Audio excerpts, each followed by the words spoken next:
Okay, welcome everyone. Bruchim Habayim. I want to share with you some insights on Parshas Balak. This weekend's learning are dedicated by Dr. and Mrs. Meir Fuchs, Lili Nishmas's grandmother, Esther Malka Bas Yosef Chaim, whose yahrzeit was Tes Tammuz. I want to share with you something that I was thinking a lot about this week, and that is the unusual combination of Parshas Chukas and Balak. I began sharing with you some ideas on Wednesday. I want to develop further.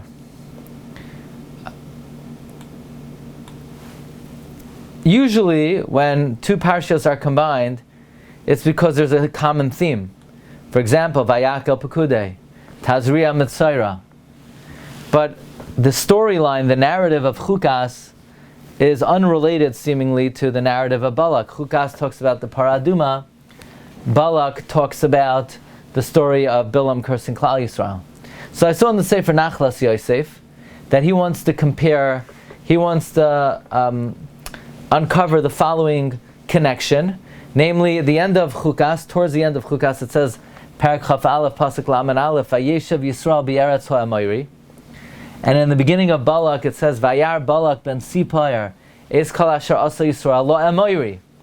So the common theme between Chukas and Balak is the Klal Yisrael dwelling in the land of the Amori, and then Parshas Balak seeing what Klal Yisrael did to the Amori. We could add to that the last pasuk of Chukas. It says, "Vayisu b'nei Yisrael vayachanu ba'arvois Moav." So therefore, we continue in Balak, Vayagar Moav. Another connection that occurred to me is that Chukas, of course, talks about the Paraduma.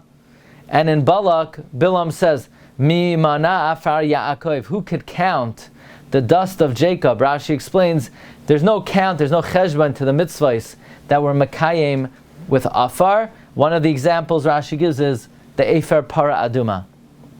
But it occurred to me a gift from Shamayim, a very important and basic connection between Balak and Chukas. We know that Bilam had a special connection with the Chet HaEgal.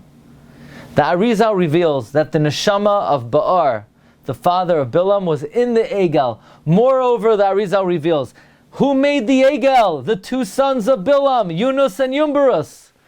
These two guys are alluded to when it says that Bilam took Shnei Na'arav Imai. The Targum Yonasan ben Uziel says, who are these guys? Yunus and Yumberus. So Bilam's father was in the Egel, Bilam's sons made the Egel. Bilam was particularly connected to the Egel. That's why we find that when he was unsuccessful in cursing Klal Yisrael, Vayashes al hamidbar panav, Targum says, Vishavi lamadbara da'avdu be'yigla apoyi. Bilam focused and honed in on the Chet HaEgal, because he knew that would be the soft underbelly, the vulnerable point of the Jewish people. That was his Pesach, to be able to curse Klal Yisrael. By the way, this explains why the donkey says to Bilam, why are you hitting me these 3 regalim? Rashi says, the donkey was saying to Bilam, Bilam, you're going to uproot a nation that observes the 3 regalim? Why is the donkey focusing in on the fact that Klal Yisrael observes 3 regalim? So we once said over from the Sefer Kas Naisar, that in the Shalosh regalim, including Chalamayid, there are 360 hours. The Chet HaEgal was done b'sheish, in the 6 hours. So the regalim are mevatel the Chet HaEgal b'shishim. 360 hours is mevatel the 6 hours. So we see that Bilam is particularly connected to the Chet HaEgal. Rashi tells us, what is the reason for the Paraduma? The Paraduma is a kapara for the Egel. Oh, now we've uncovered a beautiful connection between Chukas and Balak.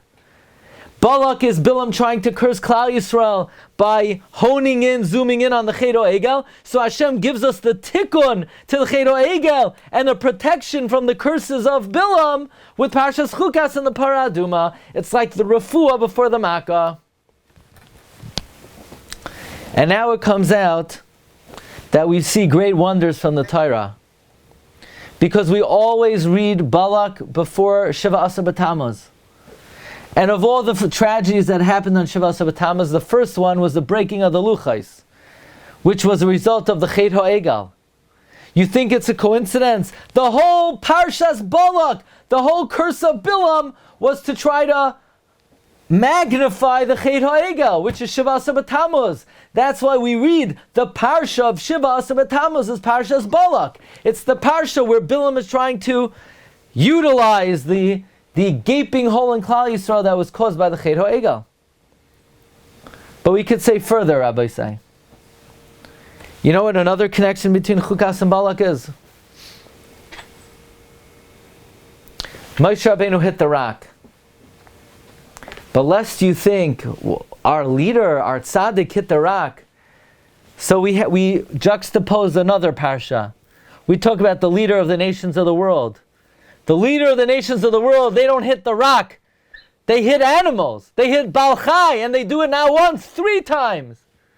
So it's just to sort of highlight the only misstep, minor, that Moshe Rabbeinu took was he hit the rock. But Bilam wasn't even allowed to hit his donkey, and he did it 3 times. Okay. I want to show you another example of HaKadosh Baruch Hu utilizing our enemy to bring about the result that he wants. To hijack the plan of the enemy, to accomplish, to make the plan of the enemy backfire. We once spoke at length. The name of the shir is Preserving the Hidden Life Force of Mayav. That Balak understood that the soul of Mayav and the spark of Kedusha in Mayav that keeps it going is... I just have to mute everyone because there's some background noise. But the hidden life force of Mayav was David HaMelech. And the plan of Balak was somehow to preserve that David HaMelech should not come to the fruition. He should remain latent in Mayav forever. So what does he do? He calls Bilam. And Bilam says, let's curse the Jewish people, let's protect them from ever getting David. What advice does Bilam give Balak? He advises him to build Mizbeach after Mizbeach after Mizbeach. The Gemara says that even though Balak was doing an Avera, but he was like serving Hashem Shaloi Lishma, and therefore he was Zoicha to have Rus. Balak was calling Bilam so that Rus would never come to fruition and David would never come to fruition. But by calling Bilam's advice backfired so much that in the zechus of listening to this advice of Bilam and building these 42 mizbechos, look who came about, none other than Rus and David himself. I would like to highlight another very important point. On the pasuk Perek Chav Beis, pasuk Yud, Rashi says that Bilam tells God, even though I'm not important in your eyes, I am important in the eyes of the king, Mayav. Vayomer Bilam el Elokim, Balak ben Sipar melech Mayav shalach elai. Balak ben Sipar, he called me. What he was saying is, I might not be important in your eyes, God, but I'm important in the eyes of the king. How does Rashi know that Bilam is saying to God, I may not be important in your eyes, but I'm important in the eyes of Balak? Rashi L'chayer knows it because he's emphasizing, Bilam is emphasizing, you know who called me? The great king Balak ben Sipar. In other words, maybe you don't think I'm important, God, but Balak does. Perhaps we could say, what was the source of Bilam's wickedness? How did he plummet? How did he fall to such a low level that he's living with his donkey? I would humbly suggest the root of his evil was the fact that in Bilam's mind, he thought God did not value him. And how do we know that? Because he says it openly to God. I may not be important in your eyes. Whoever told Bilam he's not important to Hashem? But Bilam had this inferiority complex that Hashem didn't think he's important. And that is the most dangerous feeling that a human being could have. If you don't think that God thinks you're important, then you're capable of committing the most despicable sins. As Rabbeinu Yonah says, the first Pesach in serving Hashem is to recognize your own value. The moment you think that you're not choshev in the eyes of Hashem, that's the moment that the downfall begins.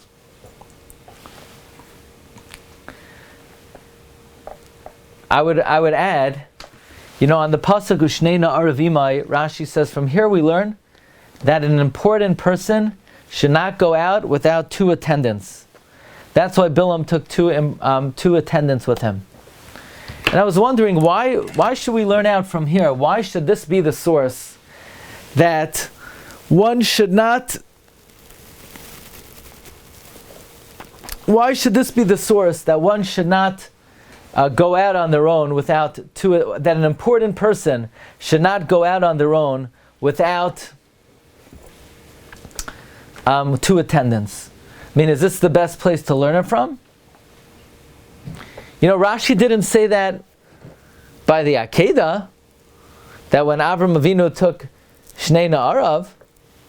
So why do we say it here? I would humbly suggest because the Torah is addressing what Bilam thought. Bilam thought in the eyes of Hashem that he's not important. Hashem says, what are you talking about? You're not important in my eyes.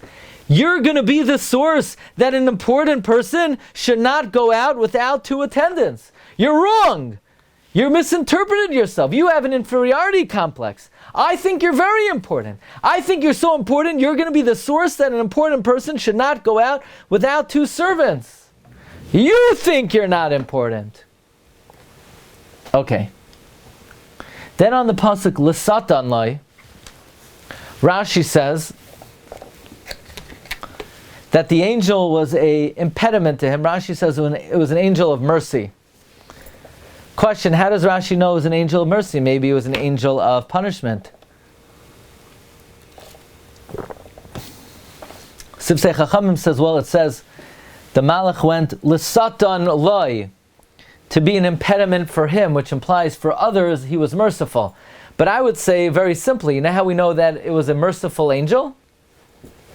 Because it said, Vayichar af Eloikim, the Midas Hadin got angry, and Vatera Asan es Malach Hashem. The angel is called the Malach Havaya, the Malach of Rachamim.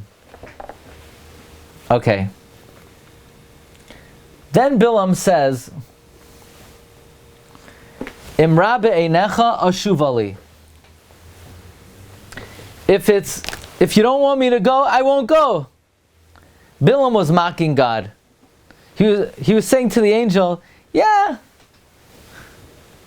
this is God's modus operandi. He tells someone to do something, then he tells the angel, tell him not to do it. Then he told Avram, go shech Yitzchak, and then he told the angel, tell him not to.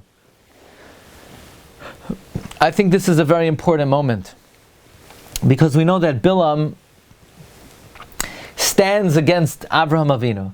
That's why Bilam got up early in the morning, Keneged Avraham Avinu, and he saddled his own donkey, Keneged Avraham Avinu. In this moment, Bilam is demonstrating his relative insignificance compared to Avraham. Because Avraham was the one who did the Akedah, and he was never meharher achar midaisav. And Bilam didn't do the Akedah, and here he is challenging the ways of Hashem, that this is what Hashem's modus operandi is. Now in Perek Chav Dalet, Pasuk Yud, it says, Vayispoik es kapav. Vayispoik es kapav. There's an amazing insight of the Smichas Chachamim. Rav Naftali Katz, I had this chus to be at his kever in Istanbul on his yahrzeit, where he says in Moed Katan it talks about Sefikas Kapav. Sefikas Kapav, where they take the palm and they hit one palm on the other. And Kaf al Kaf. And the Smichas Chachamim says, the gematria of Kaf is 100. The other Kaf is 100, a total of 200. And he says, this has a Kabbalistic significance. Namely, even though nowadays Hashem's name is Yud Kei Vav Kei, La'asid Lava it's going to be Yud Kei Yud Kei. Yud-Kei, Yud-Kei. And that's alluded to in the pasuk, Bayomahu, Yihiyah Hashem Echad U'Shma Echad. Yihiyah. If you take the Yud-Kei, Yud-Kei, and you do the following type of method of gematria, Yud times the Hey is 50, Hey times the Yud is 50, that's 100. Then again, Yud times the next Hey is 50, Hey times the Yud is 100. Total is 200. God's name of the future, using the system of Haka'ah, is 200. When at a levaya people are mesapek kaf al kaf, it's a tefillah. They're asking, they're mispala, we want the end of days to come already. They want the end of days to come already. It's a tefillah, macha Hashem Elokim dima me'al kapanim. So perhaps what Balak was saying when he saw that Bilam was not successful in cursing Klal Yisrael, and he knew it was inevitable that David HaMelech would come out, he sort of was hitting hand to hand, meaning sort of acknowledging that it's inevitable that David would come out. And that's why in response, Bilam says,